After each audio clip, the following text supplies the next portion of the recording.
Good day, ladies and gentlemen. The name is Omojesu Alfred, and of course, I'm seeing the Swag King. I'm seeing the boss of all bosses, and I happen to be among the very most innocent guys on the face of planet. Like the Caesar always tell people, I came, I saw, and of course, I conquer. Because the street refused to go to church, I made up my mind that I was definitely going to take the church to the street. Not only that, I may replicate a whole lot of swag. Of course, I have an amazing guest with me right here at the studio. Yes, he's a well-known face. But before I introduce him to you, ladies and gentlemen, I would like to go on a very short break. So go nowhere because I will be right back.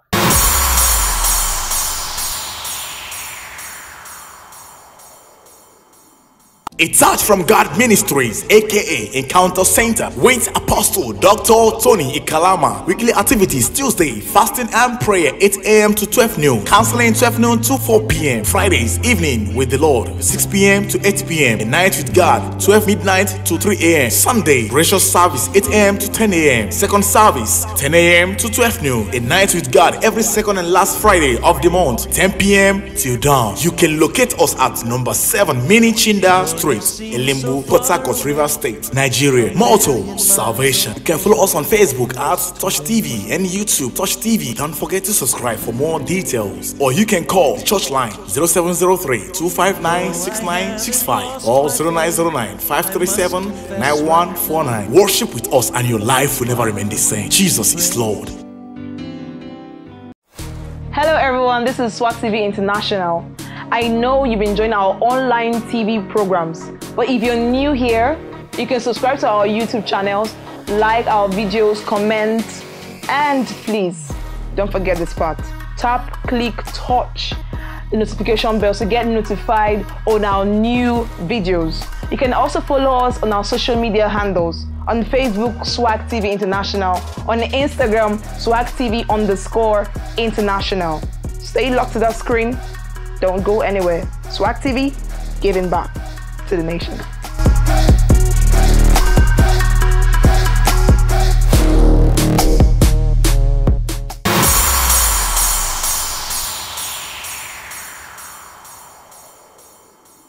Now, welcome back from the break. The name is Omojesu Alfred. Right there on set with me is, of course, our regular face, Reverend Apostle Tony. Yeah, Apostle Tony. Now, somebody used to say something about me. Okay, cultures and traditions sometimes make you design words that puts it out of your mouth. Okay, but I think I'm going to walk through that, and I'm going to pray to God not to allow those things to affect me, not in this place or not the year to come. Apostle Tony, how's everything, sir?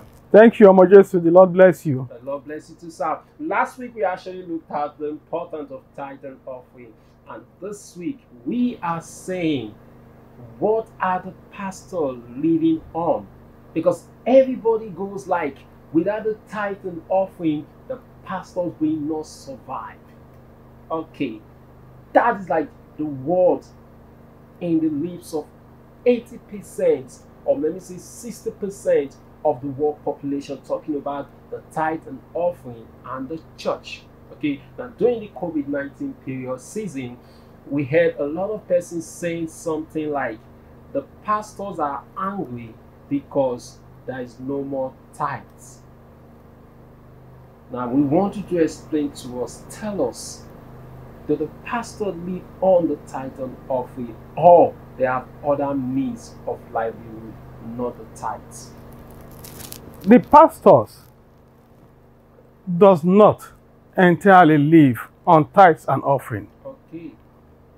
Majority of the pastors has other sources of income.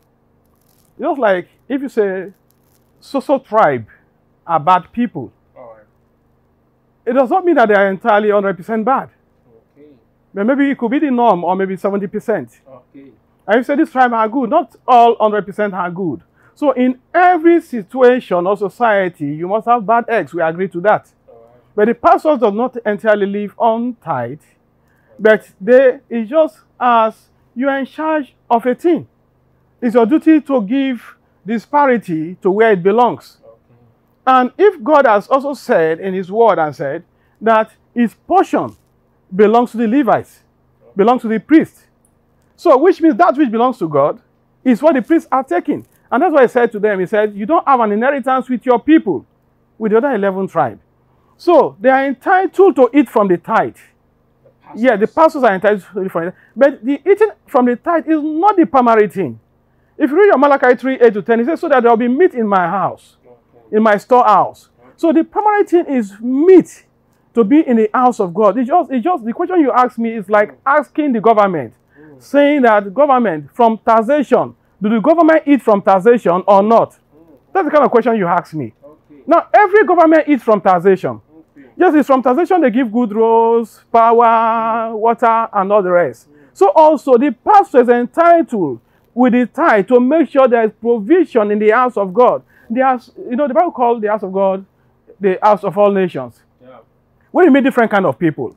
So if the government even want to reach to the people, the church reaches to the people more than the government. Oh, okay. So that is a factor where the pastor is in charge to distribute this tithe to people who are hungry. Okay. The destitute, the orphans, because they can easily reach them one-on-one.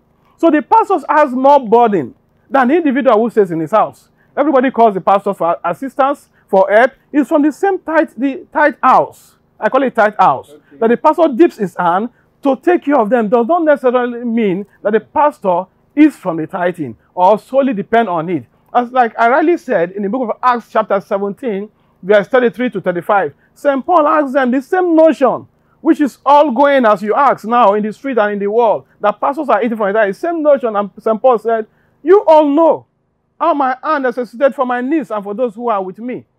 So St. Paul was not eating from the tithe. He also has a source of income. He was a tent maker, a craft maker, and he was eating from there. So also, which means he's also a tither. You know, because tithing is income. So as he receives, he also pays tithe. So pastors pay tithe. Sometimes I won't lie to you, the tithe the pastor pays is even bigger and higher than even the members put together what they pay. Wow. Yes, I'm telling you the truth. And the pastors most times pay the highest tithe. Pays the highest tithe, yes.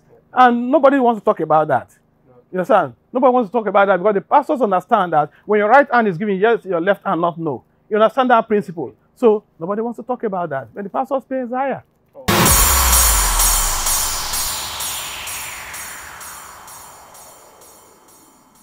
The Levites are those called servants of God, okay, who 100% dedicate their life to the service of God. Okay. 100% dedicate their life to the service of God. Okay. So what they do day in and day out is the service of God. Like we saw when Zechariah went in at the 3rd hour to lit up the candle on the altar. That was his, and the Bible considers that is priestlyhood services. So this is the work. They make sure there's light in the house of God. They make sure everything, they live their livelihood is about the house of God, not their personal own. So those are people he calls Levites. I said, fine. It's just as I said, that the pastors do not entirely depend on the tithe. You know, when you ask, I said, who are the Levites? Yes, I was expecting you to ask me that question. Who are the Levites? Yeah. The present-day Levites, modern-day Levites. The modern-day Levites are the pastors who have dedicated, yes, the pastors who have dedicated themselves to do the service of God, day in and day out. Okay. Yes, and when you fall within this category, then you are doing the service of the Levites.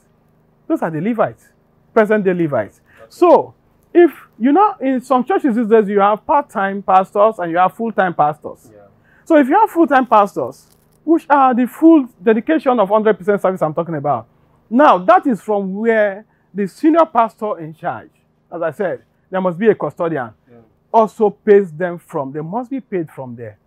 So, like I said, the taxation is for provision of power, water, good roads. So, the custodian of the church also takes from there and pay them.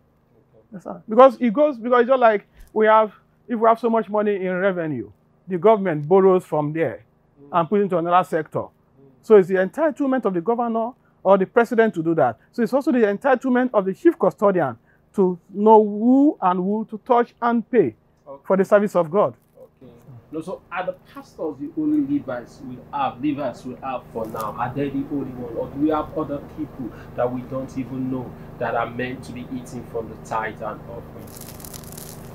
Somebody will not just walk on the road and give himself a position. Okay. There must be an umbrella. Okay. So for what we know is the pastors, those who have committed themselves, dedicated themselves to this service of God.